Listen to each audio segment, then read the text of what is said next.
Oh, is it that time already? I thought I had time to do some more dusting of the chandeliers, but never mind. We'll plenty of time for that later. Come on through to the other room where I've got the projector set up. We're all set to go. And that, I promise, will be the last arty piece we do today. I've guaranteed you all an ordinary meeting, and that's what we're going to get. As you see on the agenda there, all the usual features, news and gossip. Our main topic today will be archive search, the new search tool at QSA, and that was selected by all those who went to my voting page to choose a topic. Thank you very much for that. It was by no means a clear-cut decision. Trove is definitely a matter of interest, and we'll be following that up very soon. But today, archive search. It was going to be a medium-length presentation. Once you get into archive search, there's an awful lot to do, so I apologise if it runs a little bit longer, but then you were expecting that, weren't you? And on either side of our main attraction, we've got two short presentations, both of which I hope I can interest you in collaborating on. So for the moment, let's take down the agenda and go straight on to the important news and gossip of the fortnight. The big news, of course, in August is it's National Family History Month, and FHM runs all month. And although it's pretty much online exclusively, there's been some interesting things. I wrote on the mailing list about the webinar on blogging that I went to with Jill Ball, and but before we get on to the events, don't forget there's goodies available in National Family History Month. The giveaway for individuals commenced on the 1st of August, and you have until the 30th of August to get your entries in. As you see on the screen there, individuals can enter by sending an email to info@familyhistorymonth.org.au. Now, in recent years, we've had a fairly remarkable record at scoring goodies out of NFHM, and it would be sad if at least one of us didn't get something this year, so get your entries in. But back to the notion of all those events, there's still an awful lot of them to come. It's intriguing to see the different online platforms that different organisations have used. Some people, I think, are going to find it frustrating having to change platforms, but that, I guess, is the times in which we live. So what else has happened this month? Well, of course, the big story was the purchase of Ancestry, ancestry.com, and there's the headline, 1.6 billion. I thought, oh no, sorry, that's from October 2012. The big news is Ancestry has sold for that's May 2016. Here we go. This is it. Ancestry has now sold for 4.7 billion. You may think I'm being a little flippant here, but look, people throwing monopoly money at a company, hoping to make money by reselling rather than operating it, and their main interest is in getting positive publicity along the way. I seriously doubt that it's going to affect us at all. Far more important for us is that we still have access to Ancestry through the library, from home, at least until the end of August. So don't forget, go to the library website, sign into your library account with your library card, and you can access Ancestry Library Edition free, gratis, and for nothing.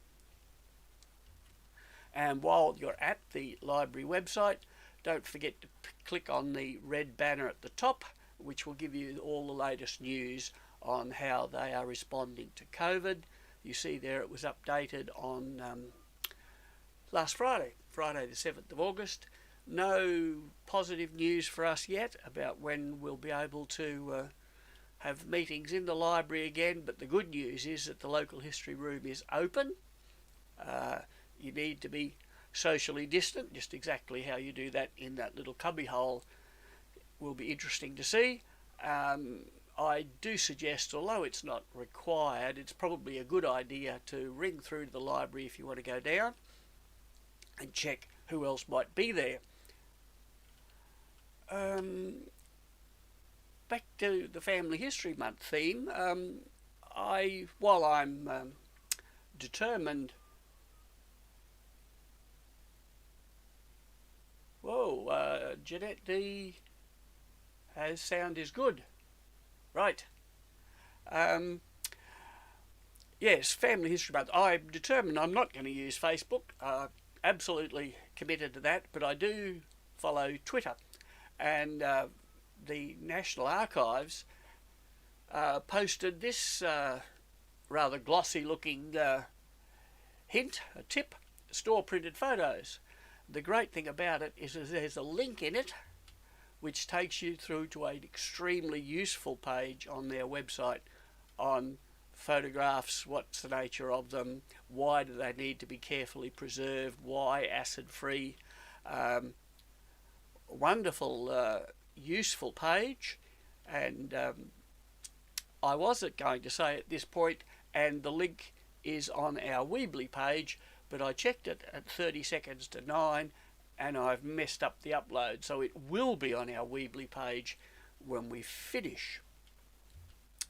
Also turned up on my Twitter feed, quite an interesting little article about a document concerning British emigrants to South Australia. Not enormously interesting to many of us, probably, but when you click through, it takes you through to an area of Trove that's not newspapers. And I think it's important that we do remember that Trove is much more than the newspaper collection. Obviously, the newspaper collection is our main area of interest, and we love it. But there are things other than newspapers there. And this is an interesting example of some digitised books that have then been indexed. I haven't had a look at it yet, and as I say, when I get back to fixing up the mess that I've made on our Weebly page, you'll be able to click through and find that and have a look at it. And that's about all the news for this week. I think according to the agenda, our next thing is a new shared project. Let me just go to my other screen. I've always wanted to say that. All the big boys on YouTube say, I'll just jump across to my other screen. Well, after a bit of fiddling over the weekend, I do now have another screen to go to. So we get that one set up operating there, and if I click there, we are in business. So this is a suggestion of a way that we can celebrate National Family History Month. You may recall a few weeks ago I proposed on the mailing list, what should we do? And thanks to Ruth, who came up with a terrific suggestion, which I have unilaterally decided is what we ought to do. So let's just have a look here. Don't panic, anybody, don't panic. I will be able to advance the slides in 1 minute. What have I done? No, hang on, that shouldn't be necessary. There we go. Clicking the wrong object. Let's get the pointer up here. Okay, so it's a project which I've rather grandiosely chosen to call Objects of Family Memory. And the context is essentially, we're all familiar with it. Someone's house is up for sale and you get a call which says, look, we're moving somewhere smaller. Do you remember that box I got from Uncle Harold?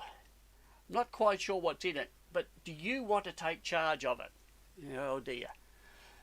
You want to say no, but you're not game to because you don't know what's in it, and it would be terrible to pass up something fabulous. So we finish up with the box from Uncle Harold. What's in it? Trash or treasure? But it's not trash, is it? That wonderful old toolbox is a treasured possession of someone, and the jewellery, in neither case, is the monetary value all that's important. What we like is the fact that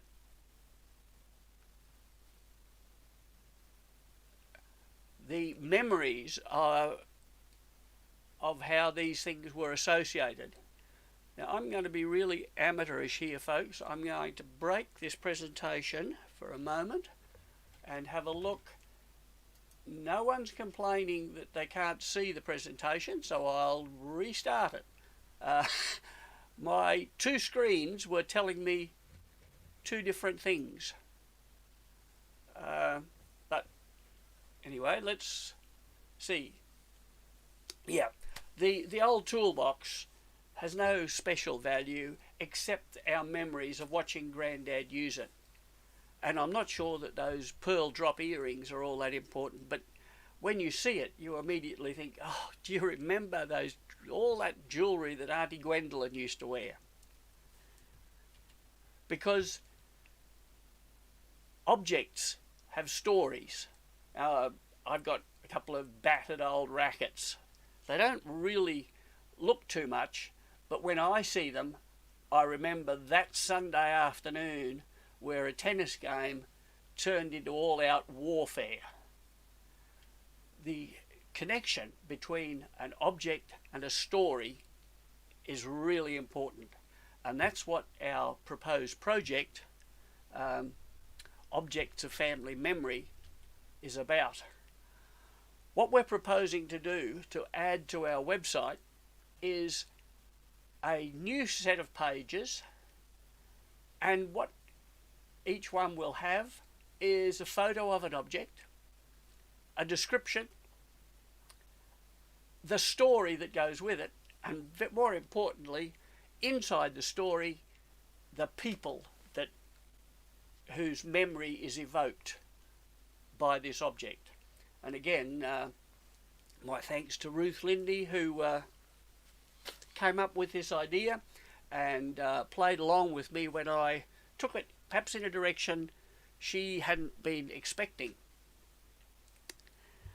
And Ruth very kindly made the first contribution, and it is a magnificent object. I'm not going to let you read all of it here because I want you to go to our new website. On the What's New page, we have a link there to Objects of Family Memory, and there will be one elsewhere on our Weebly site, of course. And when you go there, you'll be able to have a look at the objects which have been put up so far. Now, there's only two of them at this stage, Ruth's Sacred Heart and my rather more prosaic object. But when you click on it there, you have the opportunity to contribute. And this is what I'd like you to do. Dig out the shoebox or whatever old battered suitcase your family treasures are kept in. Choose an object from your collection, one that has a story associated with it. Take a nice big digital photo, jot down a list of its main features. You know, it's made of pure gold, was dug up at Ballarat in 1861, all those sorts of things, and then write a short story of the reasons you cherish it, who owned it, how or why they got it, what it was used for, and its provenance, when and how you came to hold it.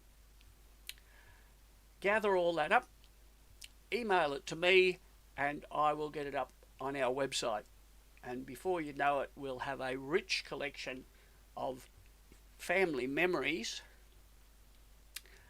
linked to the objects, which we can share amongst ourselves, but you can then point your family members to the story you've written about the object that relates to them.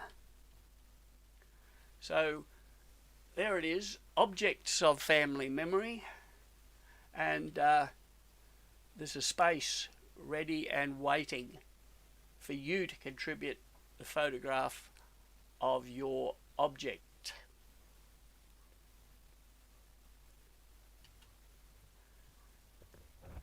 Now if I go back there I am, and I can then come over to this computer, I think, and get rid of that.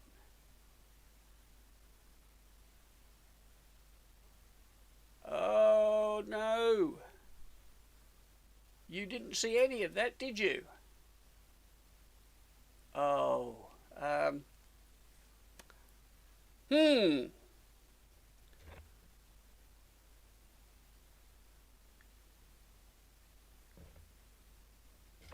Oh, this is not a good time for me to check and see how many people are watching, because you've all left, haven't you?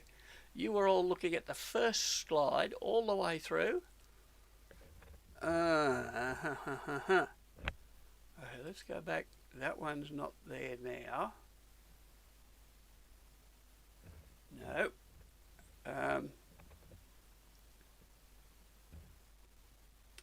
No, but the talk was good.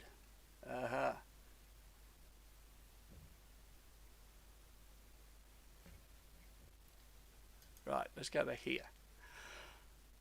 My apologies, I have out-clevered myself and annoyed you enormously. I was looking at a fascinating slideshow there, and you weren't.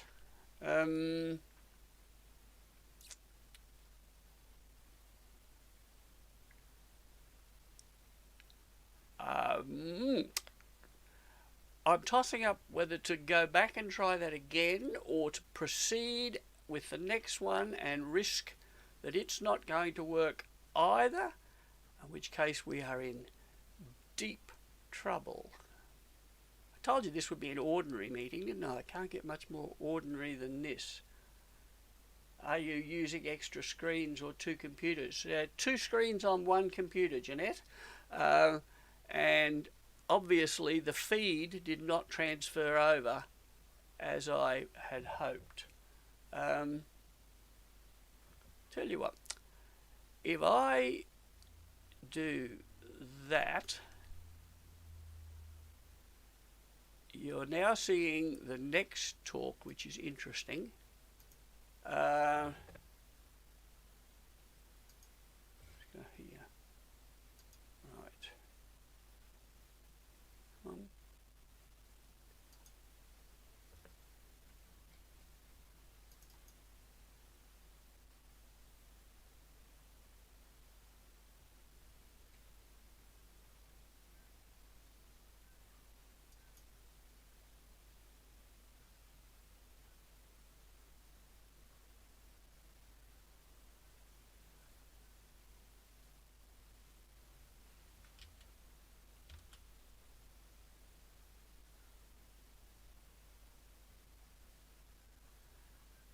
You just chat amongst yourselves. Right, now,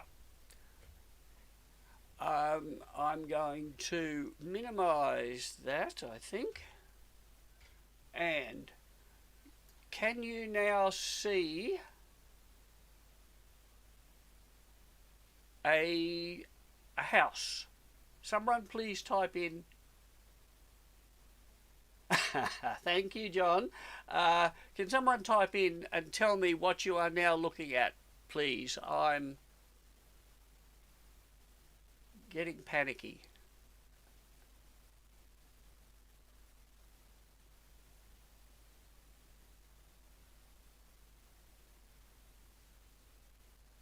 House photo. Wonderful. Okay.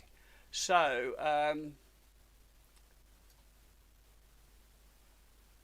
let's come down and right. So without repeating the whole exercise, this is the page which you will be looking for when you go into the website, and that is the wonderful object of Ruth's that you will want to read all about, and that's where you'll go to link through. I'll put that in the notes, and this was my extremely arty presentation at the end to say there's a space waiting for your picture, but I sort of butchered that, didn't I? Never mind, we live and we learn. So,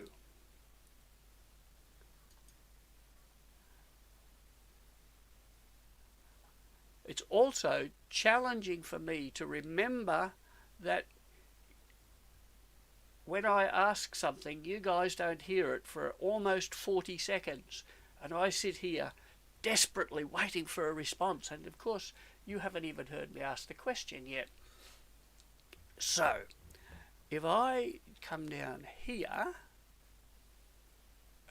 we should now see that, which we do, and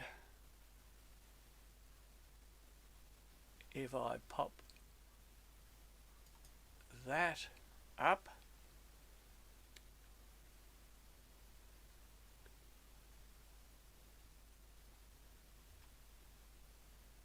no one demanding a refund. Yeah, that's good. Thank you, Paul. Right, so let's pop this up again and go on to what was intended to be our main attraction. And I will pause in a few moments just to confirm that we are seeing some things. So, archive search. That's the quite extraordinary path which the standard government websites hope you would use to get there. But this, as I said, I'm becoming a bit of a tweet reader, and this tweet was sent out on July 30th, which is a month after archive search was introduced, and they're still pushing it pretty hard, so I'm guessing not a lot of people are using it, and partly I think it's because it's quite distinctly different to what we had before. So you will recall that this was the old archive search, where we had a basic search and an advanced search, and a feature called retrieve. I'll grab my laser pointer. A basic search, advanced search, and retrieve using ID. They've all been rolled up into one, and to be blunt, it's not immediately obvious to beginners what they need to do. So let's hope that by the end of this talk, you will have a nice idea. So let's say pause briefly while I check. You don't seem to be complaining, so press on.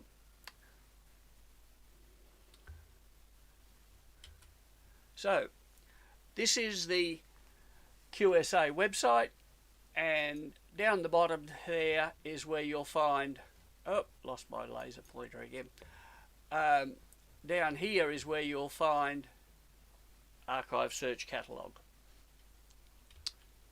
When you go in, you will see this, which superficially looks like the previous one, which is quite misleading because it's very different. So if we strip away the top and tail there, for a long time we have become accustomed to the idea that on this side of a web page you have some information, and on this side you have some sort of navigation tools for interpreting it.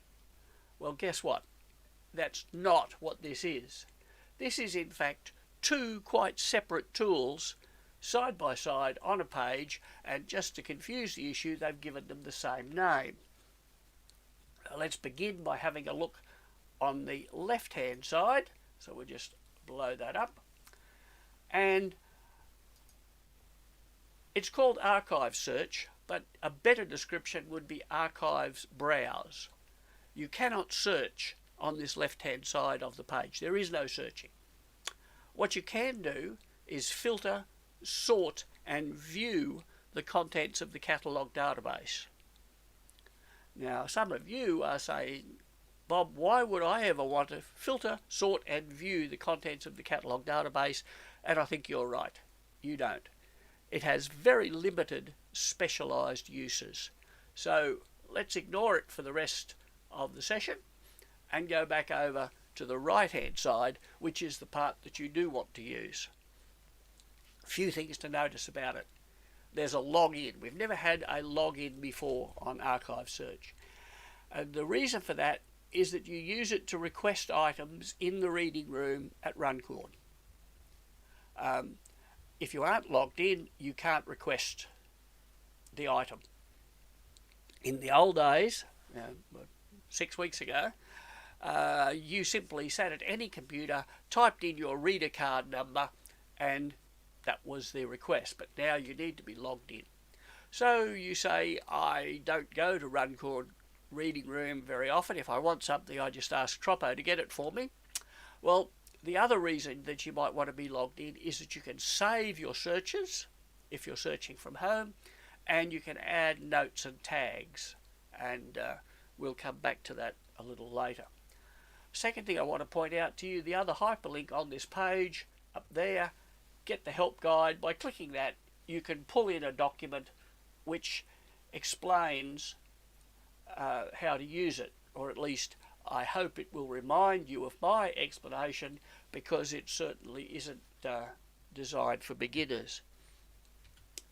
So, set those aside. The first thing that you need to look at is this heading called Keywords. And I encourage you to think about the question, why are you searching? Before you think about what you're searching for, why are you searching? And I reckon there are 4 possibilities here. I'm searching to see what they have on Philemon Lewis Coley, my wife's great-grandfather. Or I'd like to learn something about wide bay schools in the 1920s. Or I asked John to get some information for me, and he's given me the document, and I want to get it out myself. He's given me the identity, the details of the document. I want to get it out for myself. And finally, I was using a record last week, and I want to get it again. Now, they're the 4 reasons that I think most of us would be searching. And your answer to that question determines what you select in that drop-down box. The first 2, I want to see what they have on Stafford State School, or I want to learn something about the Supreme Court.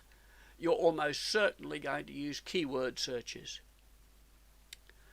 If you want to locate a specific known document, then you might search for title or ID.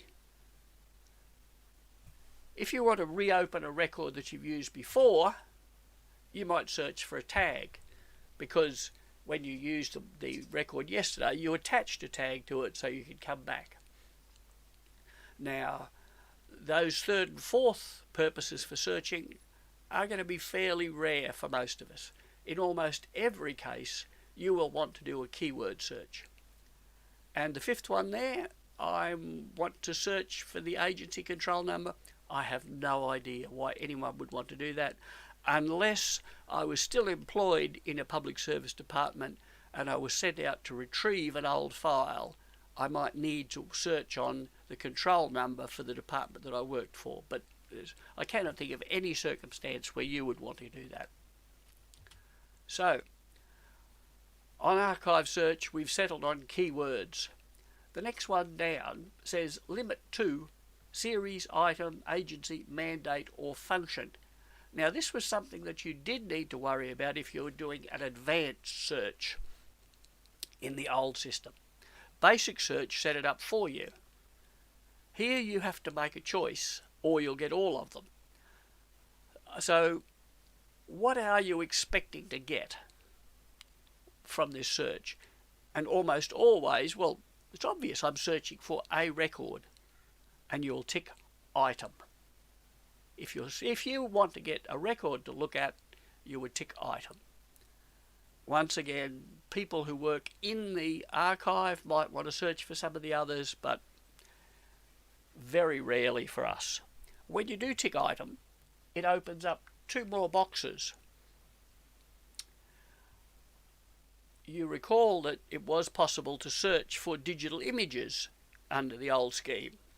Well, you can do it here too, records with digital objects only, but you must first select item. The two questions. Do I need permission to view it? An open record you can just have a look at, ask them to get it off the shelf.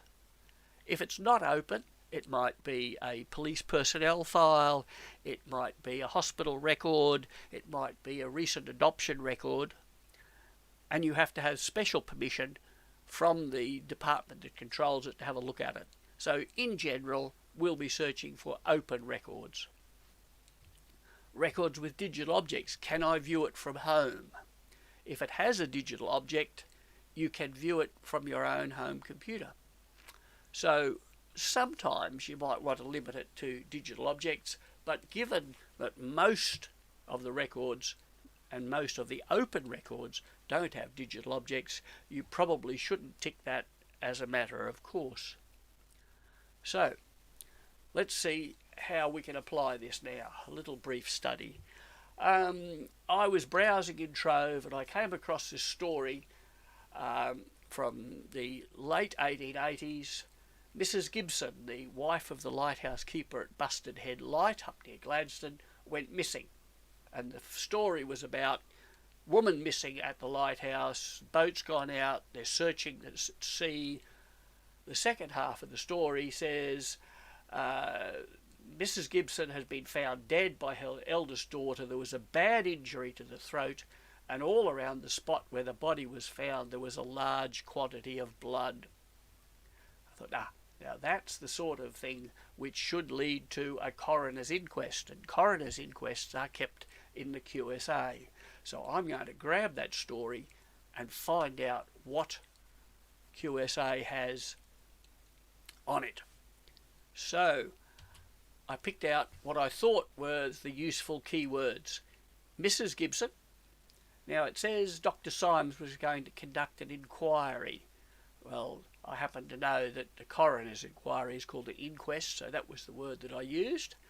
And I needed to know when, so 1887. So with that information, back I went, and you see I've ticked item, I've ticked open records only, I've left it on keywords, I put in my first keyword Gibson, and this is where I would ask you to pause and wonder what on earth is that plus sign.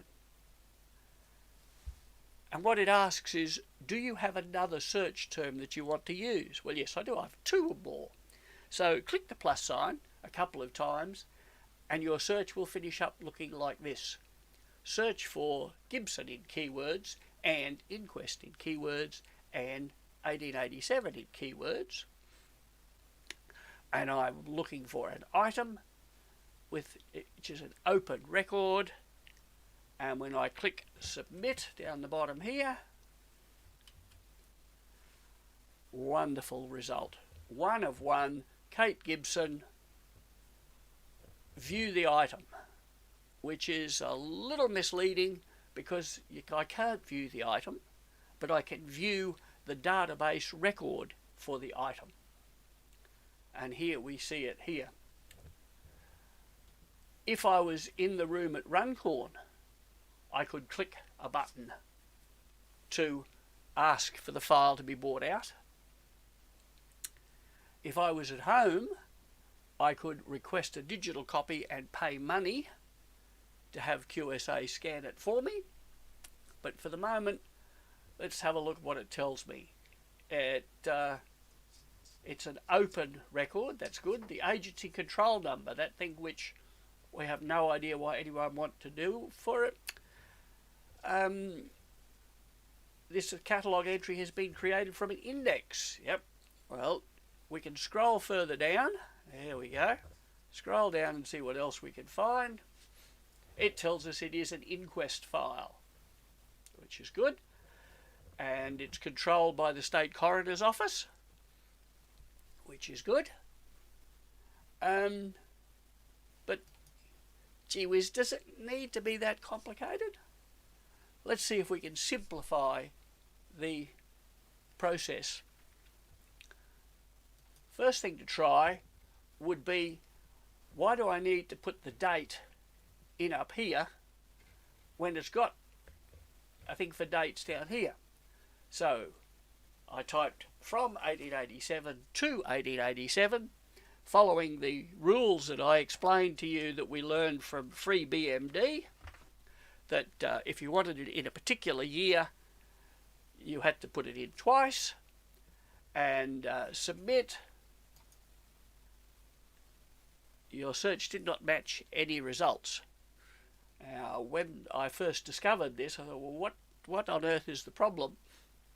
I think I've now worked out that when we get between dates, what it says is after 1887 and before 1887, and it can't be both after and before at the same time, so it doesn't find it at all. And you'll see that in a later example I was a little more successful in using that, but that first effort at simplifying didn't help much. But why can't I just stick in my 3 keywords, Gibson, Inquest, 1887? That's what I used to do on the old basic search. And wow, 77,959 results.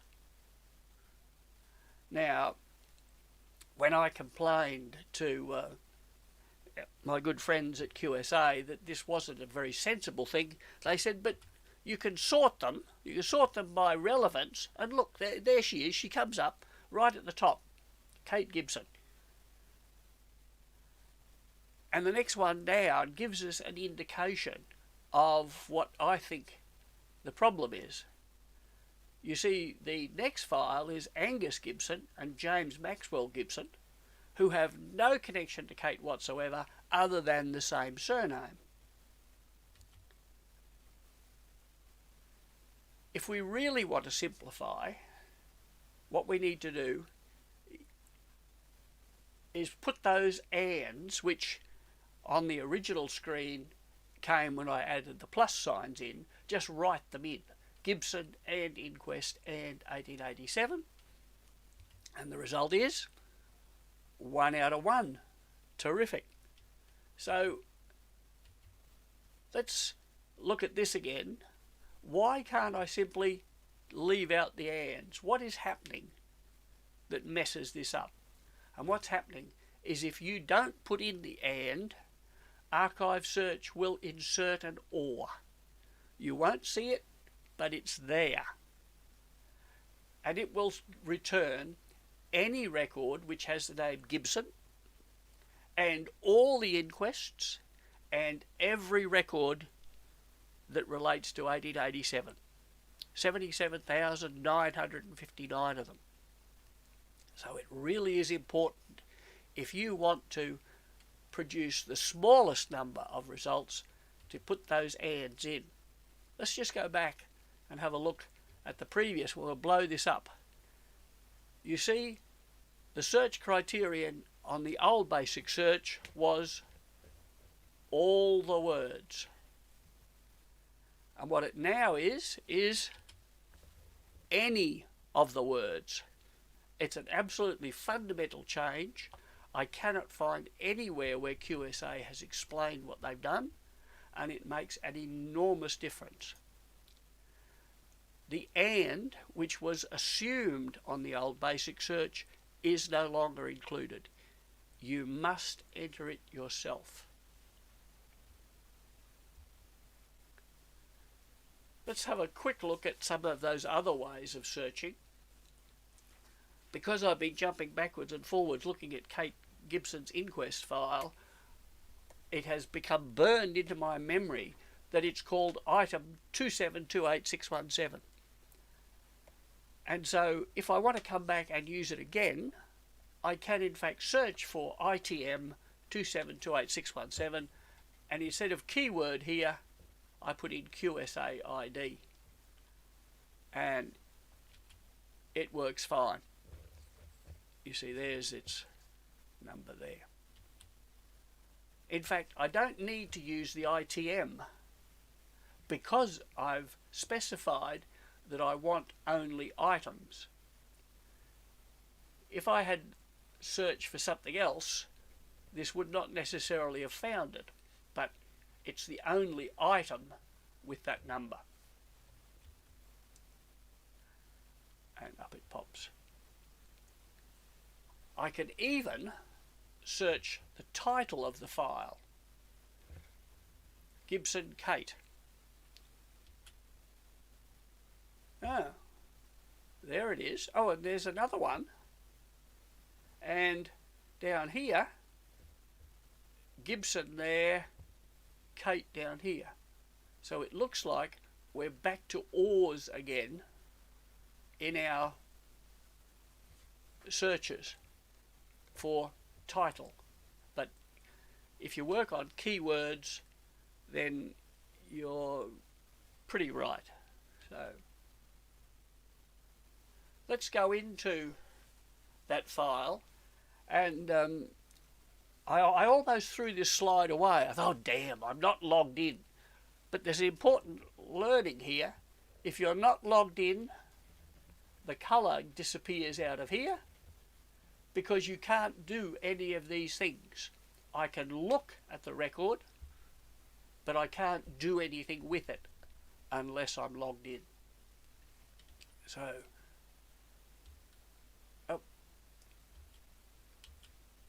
let's log in and see what I can do. I should have clicked item there, but I got away with it. So I'm searching the title for Kate Gibson, and this time I'm only putting 1887. So leaving the first year blank, and I've done a little better. There's only 432 files this time. Kate Gibson certainly turns up, but so do a file of Kate Lenihan and Kate McAuliffe. So unless we're very careful about how we frame our searches, we're going to get lots of irrelevant results. But interestingly here, you see we've got a button there called Saved Search, and I said this was one of the features which was activated when you logged in. So if I click on Save Search, it changes like that. Search saved to My Searches. So if I click on that, this is what your My Searches looks like. You see that that was the one that I just saved, Kate Gibson before that. Here I'd search for keyword lighthouse and keywords inquest.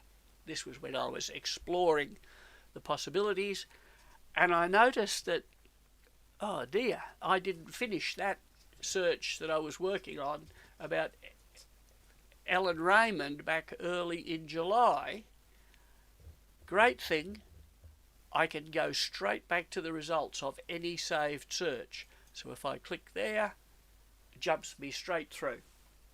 So a search that I did 2 months ago now, or 1 month ago, time flies, doesn't it,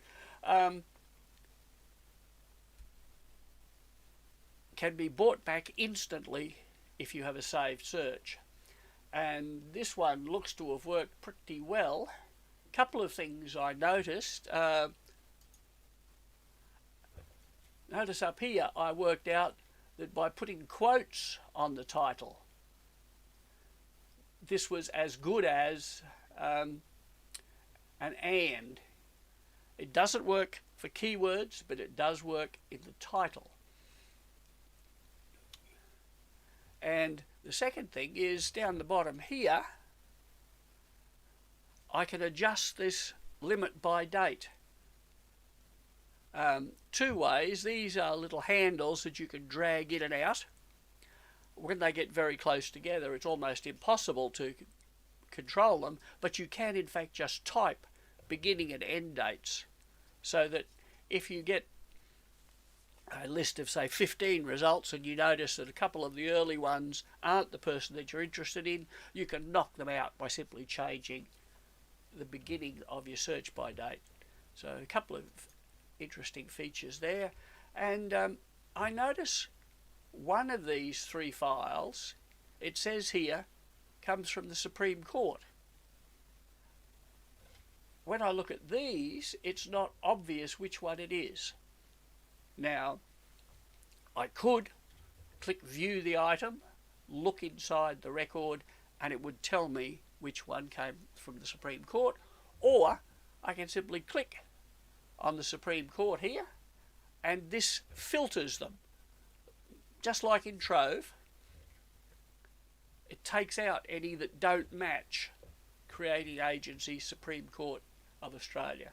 And so that one there is the file that was created by the court. Have I lost the other two? No, they're still there. I can click here and take that filter off, and I would be back to the list of three. But I don't really want to work on the Raymond files now.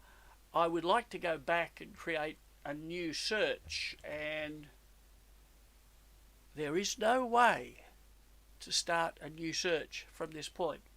What I've got to do is click on Modify Search, and it then lets me reset, and I can go back. So it's a two-step to get out, which is annoying, but we'll no doubt learn to live with it. So let's just test some of those things I've learned. I'm doing a search for the title. I'm searching Gibson Kate in quotes, and I'm going up to 1890 items, open records, and there we go. Very nice. One hit. I can see over here it's a coronial file. The responsible agency was the State Coroner's Court. Looking good. I could save the search, but I can find this in other ways. Let's have a look inside again. Let's have a look inside again.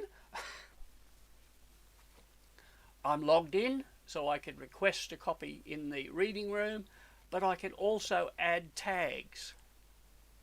You note down here, I've typed in Busted Head Lighthouse, because that was where Kate apparently committed suicide by cutting her throat.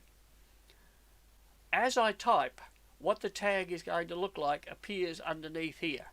I haven't yet added it. You see the word preview there, indicating that I have not yet completed this, but when I do, there's the tag, Busted Head Lighthouse. A couple more features down here. We've got helpful resources, which we can open up, and citations, which we can open up.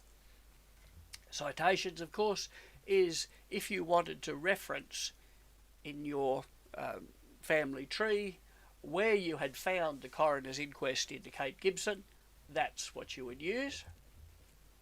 I got quite excited about this because the finding aids and all the other paraphernalia which QSA used to have on their website disappeared a couple of improvements back. And I thought, my goodness, they are back. Well, they're not. I have I'm still waiting on a reply to my question, but that link does not work. I don't know whether it's because that one is broken or because it's not supposed to be there, but anyway, we'll live with that. We have a third little chevron here to open called physical representations.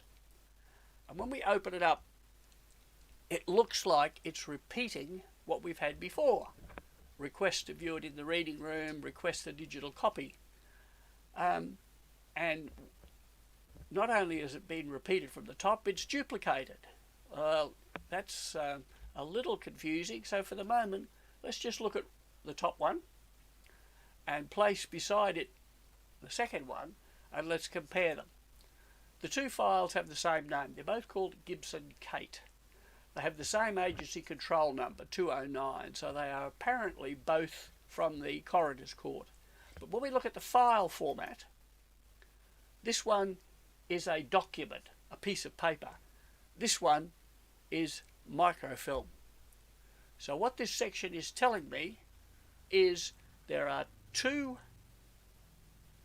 things in QSA which contain the same information but in a different physical form. One is a paper file, the other is a microfilm. And down here where we see intended use, this explains why. The intended use of the microfilm is the access copy. If you've used the reading room at Runcorn, I'm sure you will have done as I have, gone up here and clicked, "Can I have a look at this document please?"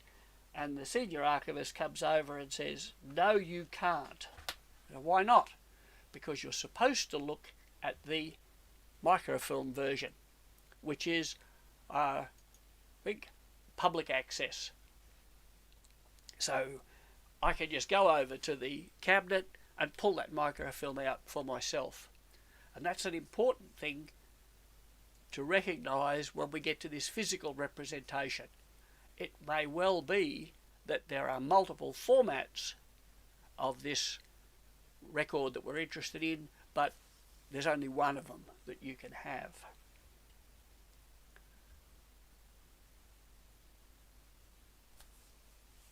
Couple of possible extensions to this. You remember the newspaper article that I started with said there would be an inquiry, and I assumed, and it turns out it didn't do me any harm, to assume that I could search for inquest instead of inquiry. If I was a cautious person, I might well have searched for Gibson and inquest or coroner, because if it wasn't called an inquest, it would probably be called a coroner's inquiry. And so you can build up quite complex queries here. I'm still looking for an item, and this is where I tested my theory that I couldn't put 1887 in twice, and in fact what I have to do to get 1887 is to put in that it's got to be after 1886 and before 1888. And there it is. Search the title for Gibson and keywords for inquest or keywords coroner between the dates 1886 and 1888, and up it comes. Notice down here, because 1886 and 1888 are so close together, the two little blobs in effect coincide, and I couldn't separate them by dragging. I would need to type into here. You recall that I put a tag on the file. Next week, if I want this again, I think, oh, hang on, 1886, 1888, Kate Gibson, what order without a comma? I can in fact just come back and put in the tags Busted Head Lighthouse. Don't even need to tick item, would probably be wise to, but I didn't in this case, and it jumped me straight through to it. Really handy. What about, if I just look for lighthouse, I was pretty sure this would not work, and I was wrong. It finds lighthouse within the tag Busted Heads Lighthouse. Little further test. I logged out, so I'm not logged in. Search for the tag Busted Head, submit, and I find it again. Search for the tag Busted Head. Really important point here, it's not your tag. You applied it, or I applied it in this case, but anyone can see it and anyone can use it. They are public tags. Be careful what you put on it. And also be careful whether you use multi-word tags, and I should have set up some more tags, Busted Head and Lighthouse, separately to see if I could find them together, but that's yet another investigation that we need to go on with. Very quickly, I said you wouldn't really want to do this, but let's go back and have a look at it quickly.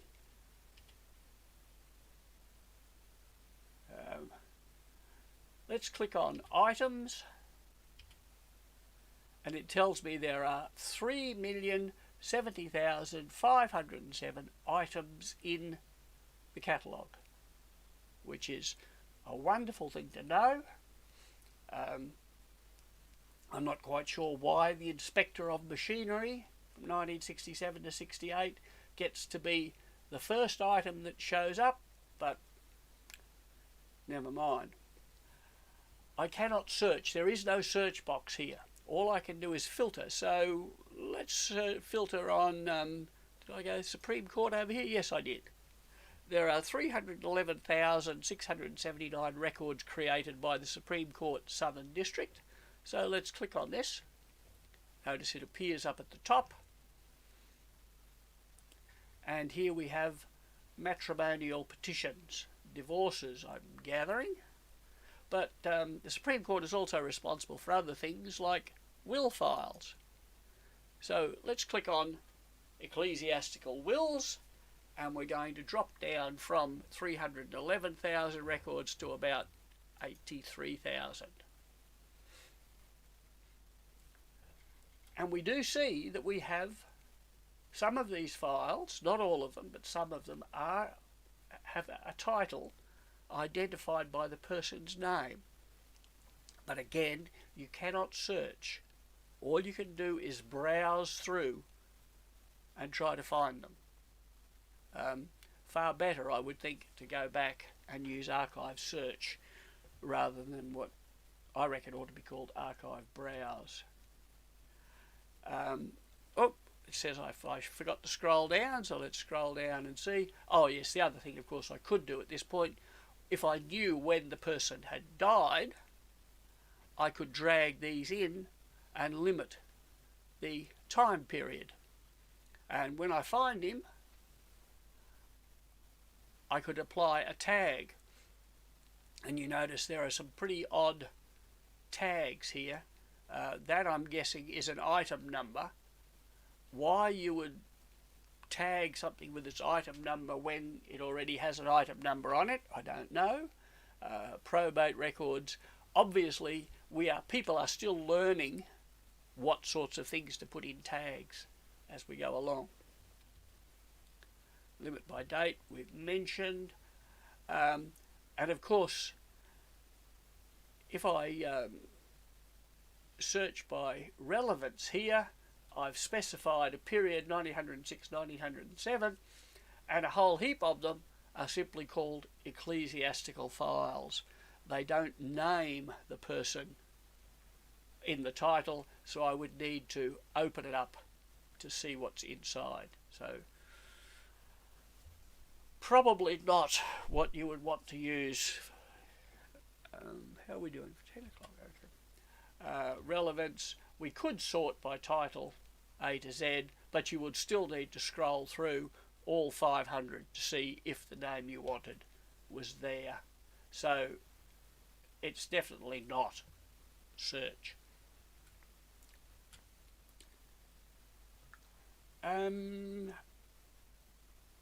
Oh, yeah.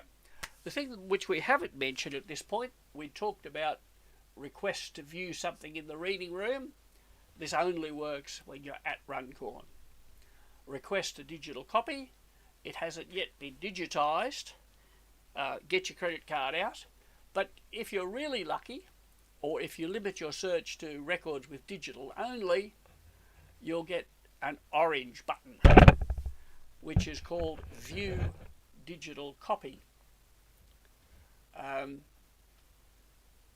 This one happens to be a land selection in the Rockhampton region for one John Schwarten, and I know there are Schwartens still around Rockhampton. I don't know whether they're the same family or not, but if we were to scroll down, citation, physical representation, digital representations is a third heading we've got here. And here we have a link to download. And you simply click and you can open up the PDF in your computer, save it, do whatever you want with it. This is a multi-page file, obviously. I think it's about 8 or 10 pages in that one.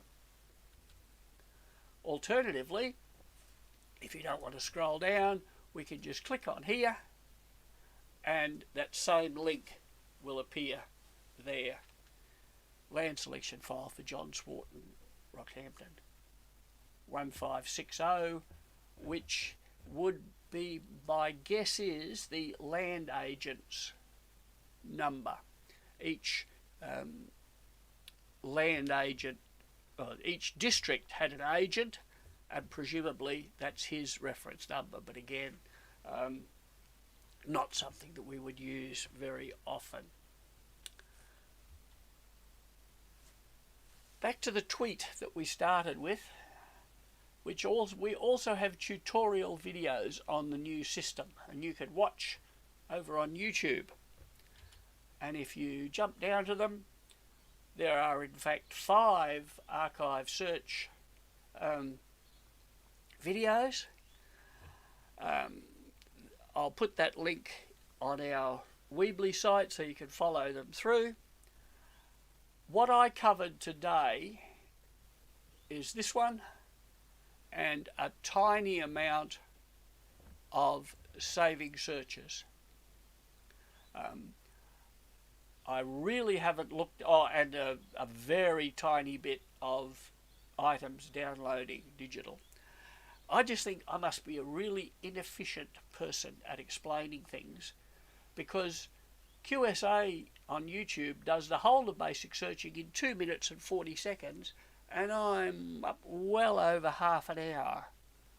Or possibly someone at QSA has underestimated the difficulty that people are going to have in making good use of this new one. It certainly works. There's no doubt about that, but I think, let me just come back here. Yep, oh, we'll turn off those ladies.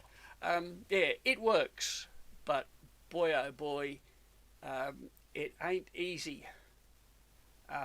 I do encourage you to go in and practice.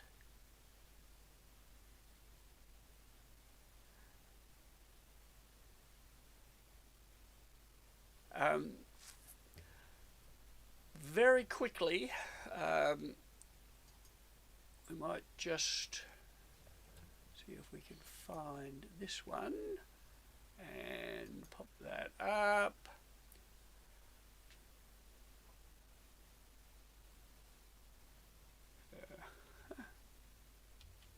There we go. Right, we are working.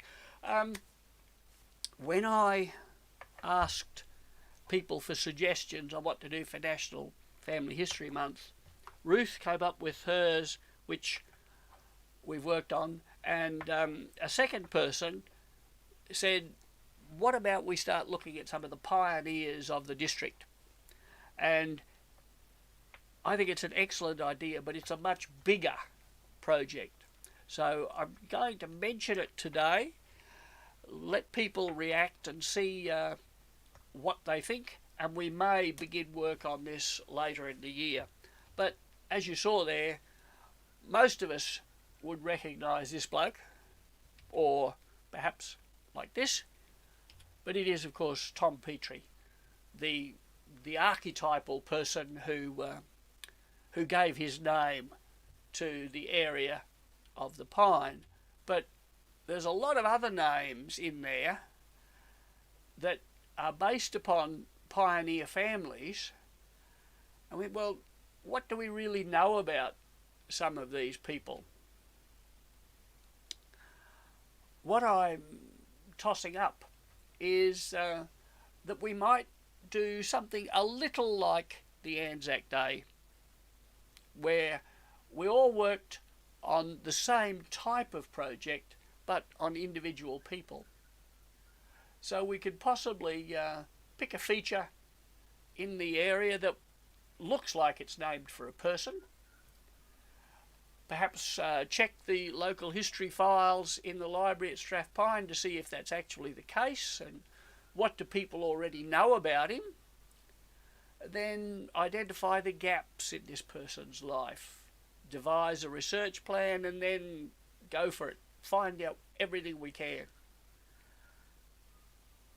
And what makes it collaborative is that we advise others of who we're working on.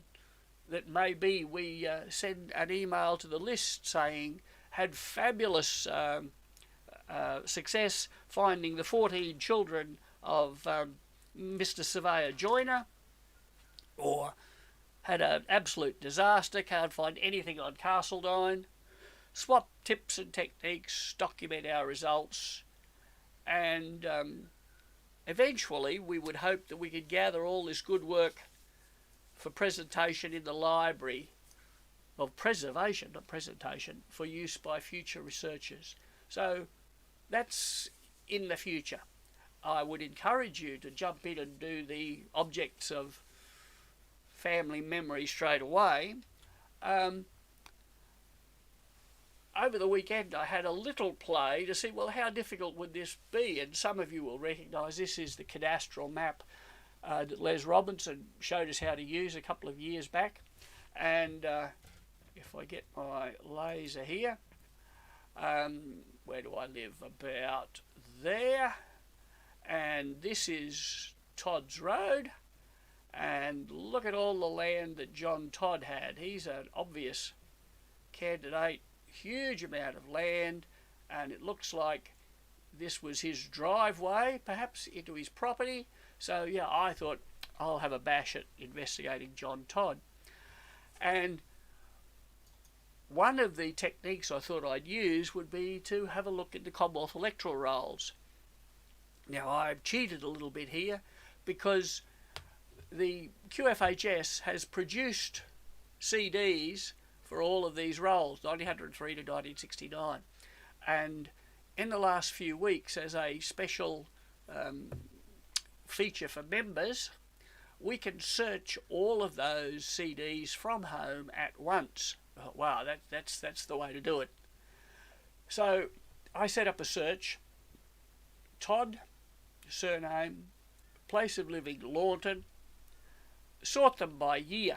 I thought this will tell me possibly details of the address, because I put Launton anywhere in the field because I was hoping that I'd get some street names or something, and searched. Well, the first thing, of course, is that there weren't any streets in Launton, and the Todd family lived in Launton. It does, however, show me they were present 1903 and 1906, but they moved out after that. So that gives me a starting off point. I've got a list of given names for the adult members of the family. Notice the voting would only be people over 21. Notice that between 1903 and 1906 we've added someone, so that would indicate perhaps that Eleanor turned 21, or she came in as a daughter-in-law is the other possibility. So this didn't tell me what I was hoping, but it certainly suggested some things that I might try. And so, well, obviously I'll need to go into Trove. What about the rates books? That surely would be a great place to try. I don't know, I'm making this up as I go along at the moment, but what I would encourage you to do is to do the same, to pick someone and just begin to explore. I have sent out Kelly on this. I said, look, what happens if everybody in the group came down to the library and said, I want to look up the historical files on so-and-so. She said, well, first thing she'd say would be great, and second thing was you have to socially distance. So Kelly and the local history unit is happy if we would like to have a shot at doing something like this. 10, 11, I'm not enormously running late, am I, relative to my performance at some other times. Let's have a look at our final screen here. Yes, what's happening on the way through? So coming up, we have this Friday, highlighted this a couple of times, a presentation by Helen Smith, organised by the library. It's online, obviously. You do need to book, so go to the library website.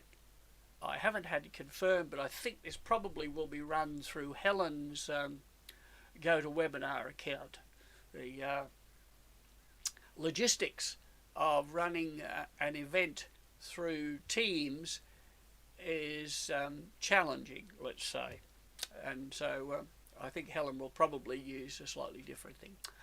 Then on the 25th, you won't need to put up with me for 9 o'clock in a fortnight, because Helen is going to do another presentation on the London Gazette, the official newspaper of the British government, which has wonderful records of people getting medals, people going bankrupt, and people entering and dissolving business partnerships. And so Helen will explain that.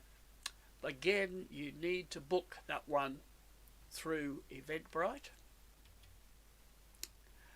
Don't forget, August 30 is the deadline to get your entries in if you want any of the NFHM goodies.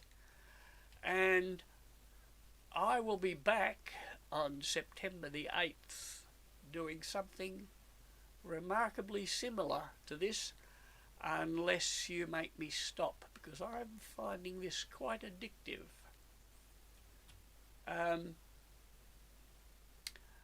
And of course, if you want to check any of those dates, just go to our website,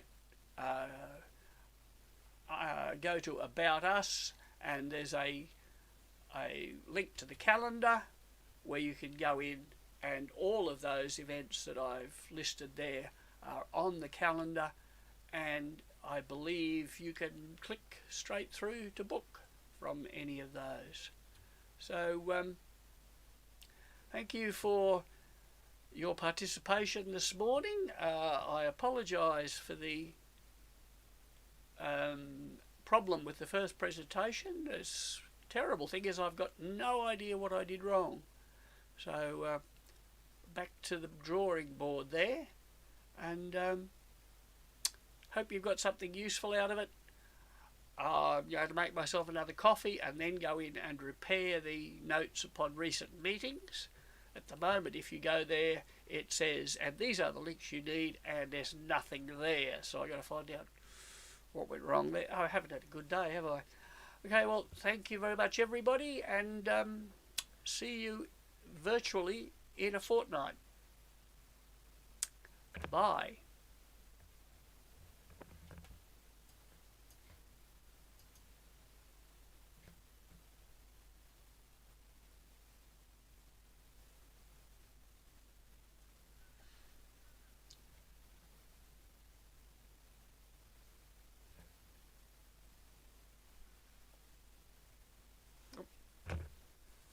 to my dusting.